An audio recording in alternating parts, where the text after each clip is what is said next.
नमस्कार साथियों, भरत कुमार गोदारा केटी YouTube channel पर आप सभी का एक बार फिर से स्वागत और अभिनंदन। अपन कक्षा 10वीं के पाठ नंबर 2 की बात कर रहे थे, शरीर से संबंधित तंत्र। और यहाँ पर मैं आज जो तंत्र लेके आया हूँ उस तंत्र का नाम है जनन तंत्र। क्या नाम है? जनन तंत्र। और ये जो जनन तंत्र बना हुआ है, ये जनन तंत्र किसका है? नर जनन तंत्र से संबंधित आज अपन बात करेंगे, जिसके अंदर आपको ये फोटो यहाँ पर दिखाई दे रहा है, कौन सा भाग कहाँ पर पाया जाता है। और नर जनन तंत्र समझने से पूर्व अपने को ये समझना होगा कि वास्तव में जनन होता क्या है। जनन होता क्या है? मानव के अंदर जो जनन की क्रिया पाई जाती है वो जनन पाया जाता है लैंगिक जनन। कैसा जनन पाया जाता है? लैंगिक जनन पाया जाता है। अब जनन का मतलब यह हुआ कि यहाँ पर नर होता है और दूसरा भाग कौन सा होता है? मादा भाग होता है। इस नर भाग से क्या छोड़े जाते हैं? शुक्राणु छोड़े जाते हैं। और इस मादा भाग के द्वारा क्या छोड़े जाते हैं? अंडाणु छोड़े जाते हैं।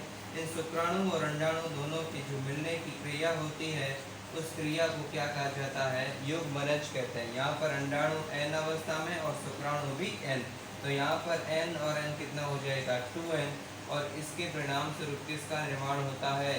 युग्मनज का निर्माण होता है। और यही क्रिया क्या कहलाती है? जनन कहलाती है। क्या कहलाती है? जनन कहलाती है। कि नर से शुक्राणु और मादा से अंडाणु n और n, इन दोनों के मिलने की परिणाम स्वरूप निषेचन और निषेचन से युग्मनज का निर्माण, यही क्रिया क्या कहलाती है? जनन कहलाती है। मानव के अंदर लैंगिक जनन पाया जाता है। लैंगिक जनन का मतलब जिसमें दो जीव भाग लेते हैं। कितने जीव भाग लेते हैं? दो जीव भाग लेना जरूरी होते हैं, उसे अपन क्या कहते हैं? लैंगिक जनन कहा जाता है। मानव के अंदर अकेला नर न तो नया युग्मनज उत्पन्न नहीं कर सकता और न अकेली मादा नए संतान का निर्माण कर सकती है। अर्थात ऐसा जन्म जिसमें दो जीव भाग लेते हैं उस जनन को अपन क्या कहते हैं? लैंगिक जनन कहा जाता है। मानव के अंदर लैंगिक जनन पाया जाता है। यहाँ पर जो सबसे पहला पार्ट पढ़ते हैं वो यहाँ पर रहता है नर जनन तंत्र। कौन सा भाग रहता है? नर जनन तंत्र। नर जनन तंत्र में,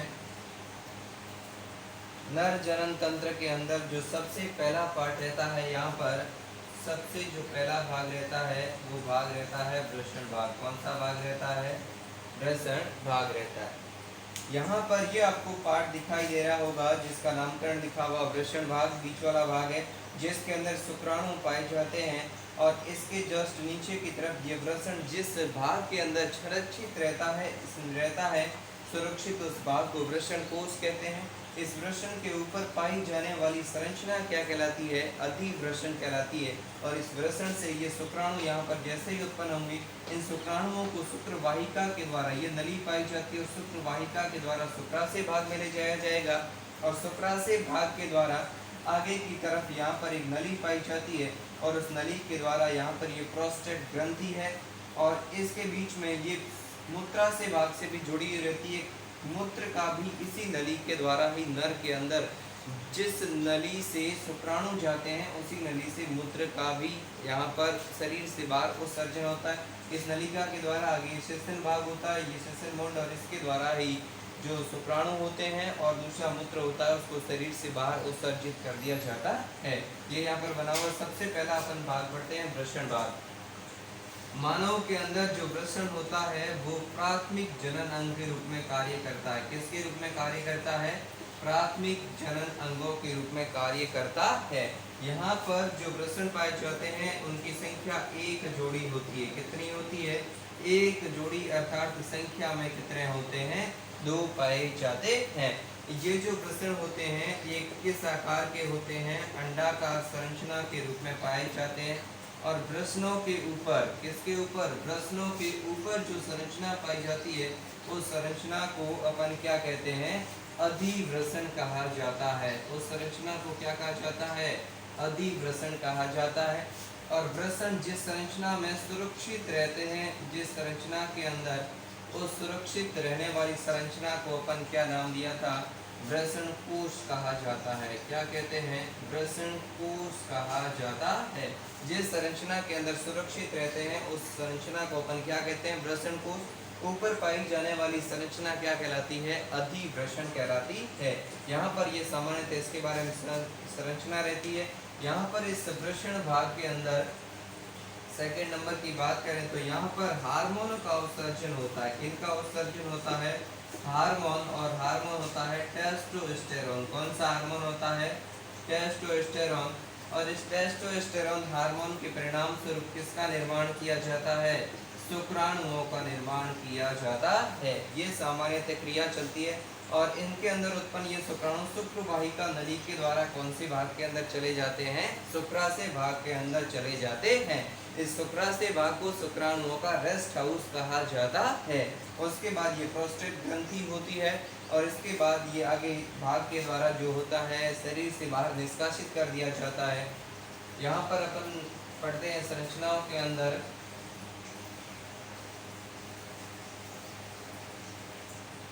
इस जो टेस्टोस्टेरोन हार्मोन होता है, इस टेस्टोस्टेरोन हार्मोन का काम क्या होता है? टेस्टोस्टेरोन की संरचना के अंदर उसके बाद जो भाग आता है उस भाग का नाम होता है 2 नंबर पर शुक्र वाहिनी। कौन सा भाग होता है? शुक्र वाहिनी।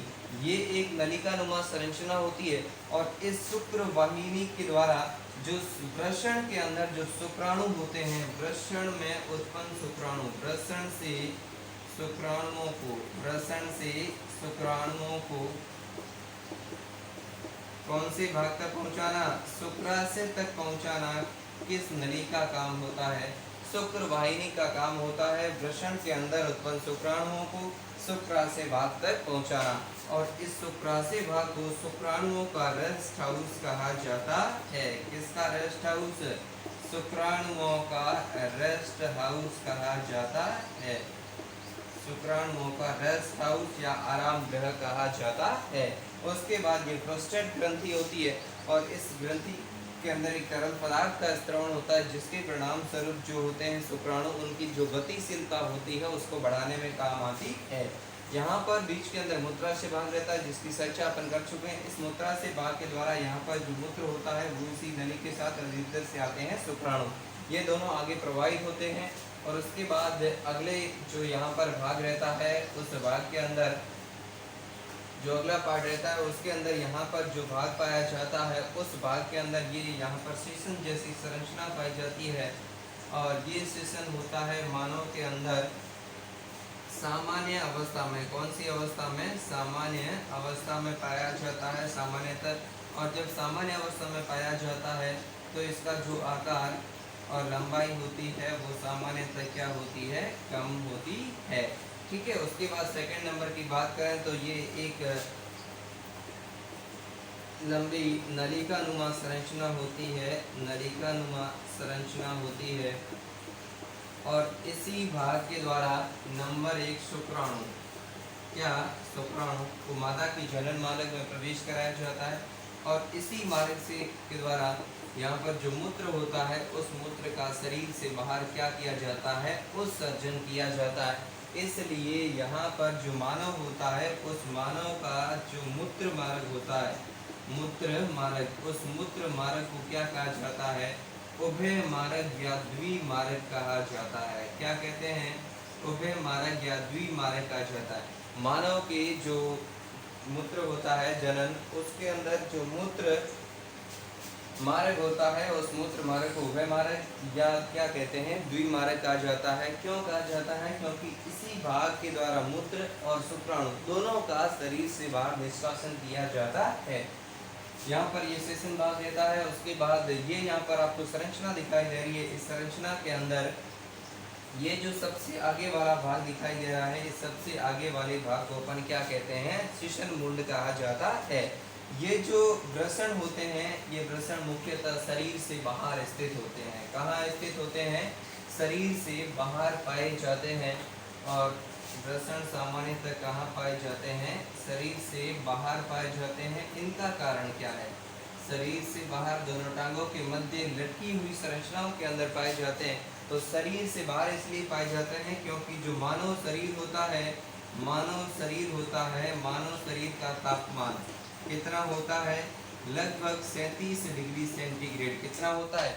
37 डिग्री सेंटीग्रेड। परंतु हमारे शरीर के अंदर शुक्राणुओं का निर्माण करने के लिए, किसका निर्माण करने के लिए? शुक्राणुओं का निर्माण करने के लिए 35 डिग्री सेंटीग्रेड से कम तापमान की आवश्यकता होती है। कितने तापमान की? शरीर का तापमान 37 डिग्री सेंटीग्रेड होता है, परंतु शुक्राणुओं का निर्माण करने के लिए 35 डिग्री से कम तापमान की आवश्यकता होती है। ऐसी स्थिति के अंदर जब शरीर का ताप ज्यादा होता है तो वृषण की जो संरचना होती है वो शरीर से बाहर पाई जाती है, ताकि तापमान में कमी हो सके और शुक्राणुओं का निर्माण आसानी से किया जा सके। क्योंकि भविष्य के अंदर पीढ़ियों को बनाए रखने के लिए शुक्राणुओं का निर्माण करना बहुत ही जरूरी है। ऐसी स्थिति के अंदर यहाँ पर जो वृषण पाए जाते हैं वो शरीर से बाहर पाए जाते हैं। ये आपको फोटो दिखाई दे रहा होगा जिसके अंदर वृषण भाग, ये वृषण कोश, ये अधिवृषण पाई जाती है, ऊपर पाई जाने वाली संरचना। ये यहाँ पर शुक्रवाहिनी है, शुक्राणुओं को शुक्राशय भाग के अंदर ले जाया जाता है। प्रोस्टेट ग्रंथि के द्वारा तरल पदार्थ का स्त्रवण जो शुक्राणुओं की गतिशीलता को बढ़ाने में कार्य करता है। और उसके बाद यहाँ पर आगे सेशन भाग होता है, और उसके बाद ये भाग कौन सा है? सेशन मुंड।